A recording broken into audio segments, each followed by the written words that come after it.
ಶಿಕ್ಷಕರ ಬಗ್ಗೆ ಏನ್ ಹೇಳ್ತಾರೆ ಹೇಳಿ? ರೀ ಮೇಷ್ಟ್ರೆ, ಈ ವಯಸ್ಸಲ್ಲಿ ಯಾರನ್ನ ಮಕ್ಳಿಗೆ ಶಿಕ್ಷೆ ಕೊಟ್ಟು ಕಲಿಸ್ತಾರ? ಪ್ರೀತಿಯಿಂದ ಕಳ್ಸಿದ್ರೆ ಅವರು ಅರ್ಥ ಮಾಡ್ಕೊಳ್ತಾರಪ್ಪ ಅಂತ ಹೇಳ್ತಾರೆ. ಆದ್ರೆ ನಾವು ಕೊಡೋದು ಶಿಕ್ಷೆ ಅಲ್ಲ, ಅದು ಕಲ್ಸೋ ಇನ್ನೊಂದು ವಿಧಾನ. ಮೊಣ್ಕಾಲ್ ಮೇಲೆ ನಿತ್ಕೋ ಅಂತ ಹೇಳಿದ್ರೆ ವಿದ್ಯೆನ ರೂಢಿಸ್ಕೋ ಅಂತ, ಬಾಯಿ ಮೇಲೆ ಕೈ ಇಡು ಅಂತ ಹೇಳಿದ್ರೆ ಸ್ವಪ್ರಶಂಸೆನ ಯಾವತ್ತೂ ಮಾಡ್ಬೇಡ ಅಂತ, ಬೆಂಚ್ ಮೇಲೆ ನಿತ್ಕೋ ಅಂತ ಹೇಳಿದ್ರೆ ಎಲ್ರಕ್ಕಿಂತ ಜಾಸ್ತಿ ಓದಲ್ಲಿ ಮುಂದ್ ಬಾ ಅಂತ, ಕೈ ಎತ್ತು ಅಂತ ಹೇಳಿದ್ರೆ ನಿಮ್ ಗುರಿ ನಿಶ್ಚಲವಾಗಿರ್ಲಿ ಅಂತ, ಗೋಡೆಗೆ ಮುಖ ಮಾಡು ಅಂತ ಹೇಳಿದ್ರೆ ಇನ್ನ ನೀನು ಆತ್ಮಾವಲೋಕನ ಮಾಡ್ಕೋ ಅಂತ, ತರಗತಿಯಿಂದ ಆಚೆ ಹಾಕಿದ್ರೆ ಪರಿಸರನ ಅರ್ಥ ಮಾಡ್ಕೋ ಅಂತ, ಬೋರ್ಡ್ ಉಜ್ಜು ಅಂತ ಹೇಳಿದ್ರೆ ನಿನ್ನಲ್ಲಿರೋ ತಪ್ಪುಗಳನ್ನ ತಿದ್ಕೋ ಅಂತ. ಒಂದೇ ವಿಚಾರನ ಹೇಳ್ಸೋದು ಬರ್ಸೋದು ಹೀಗೆ ಮಾಡ್ತಿದ್ರೆ ಅದ್ರ ಅರ್ಥ ನಿಮ್ಮ ಗೆಲುವು ಸಿಗೋವರೆಗೂ ಪ್ರಯತ್ನ ಪಟ್ಟನೇ ಇರಿ, ಅಷ್ಟು ಬೇಗ ಸೋಲ್ನ ಒಪ್ಕೋಬೇಡಿ ಅಂತ. ಶಿಕ್ಷಕರು ತಮ್ಮ ನೋವನ್ನ ಯಾವತ್ತೂ ಮಕ್ಕಳ ಹತ್ರ ಹೇಳ್ಕೊಳಲ್ಲ. ಗೀತಾ ಮೇಡಮ್, ನೀವು ಶಿಕ್ಷಕರಲ್ವಾ? ನೀವ್ ಯಾವತ್ತರ ನಿಮ್ ನೋವುಗಳನ್ನ ಮಕ್ಕಳ ಹತ್ರ ಹೇಳ್ಕೊಂಡಿದ್ದೀರಾ? ಅಥವಾ ನಿಮ್ ಪರ್ಸನಲ್ ಪ್ರಾಬ್ಲಮ್ಸ್ ಅನ್ನ ಹೇಳ್ಕೊಂಡಿದ್ದೀರಾ? ಇಲ್ಲ ತಾನೆ? ಯಾಕೆ ಹೇಳಿ? ಇದು ಮಕ್ಳ ಮೇಲೆ ಪರಿಣಾಮ ಬೀರುತ್ತೆ ಅಂತ. ನಮಗೂ ಸಾವಿರಾರು ತಲೆನೋವುಗಳಿರುತ್ತೆ.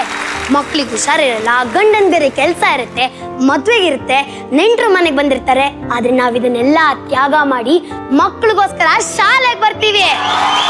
ನಮ್ದು ಅಂತ ಮಗು ಅಂತ ಮನೇಲಿದ್ರೆ ಶಾಲೆಯಲ್ಲಿ ಒಂದೊಂದು ತರಗತಿಲೂ 50 ಮಕ್ಕಳು ನಮ್ದೇ ಮಕ್ಕಳು ಅಂತ ಹೇಳ್ಕೊಳಕ್ಕೆ ನಾವು ಪುಣ್ಯ ಮಾಡಿರ್ಬೇಕು. ಸಾಮಾನ್ಯ ವಿದ್ಯಾರ್ಥಿ ಒಬ್ಬ ಟೀಚರ್ ಜೊತೆ ತುಂಬಾ ಒಡನಾಟ ಇಟ್ಕೊಂಡಿದ್ದಾನಂದ್ರೆ ಅವನ್ ಏನಾದ್ರೂ ಒಂದು ಸಾಧನೆ ಮಾಡೋದ್ರಲ್ಲಿ ಅನುಮಾನನೇ ಇಲ್ಲ. ಯಾಕೆ ಹೇಳಿ? ಅವನ ಅಪ್ಪ ಅಮ್ಮ ಅವನನ್ನ ಡಾಕ್ಟರ್ ಮಾಡ್ಬೇಕು, ಇಂಜಿನಿಯರ್ ಮಾಡ್ಬೇಕಂತ ಏನೇನೋ ಕನ್ಸ್ ಕಟ್ಕೊಂಡಿರ್ತಾರೆ. ಆದ್ರೆ ಅವನಲ್ಲಿ ಬೇರೆನೇ ಟ್ಯಾಲೆಂಟ್ ಇರುತ್ತೆ. ಅದು ಪೇಂಟಿಂಗು, ಸಿಂಗಿಂಗು ಏನಾದ್ರು ಆಗಿರ್ಬೋದು.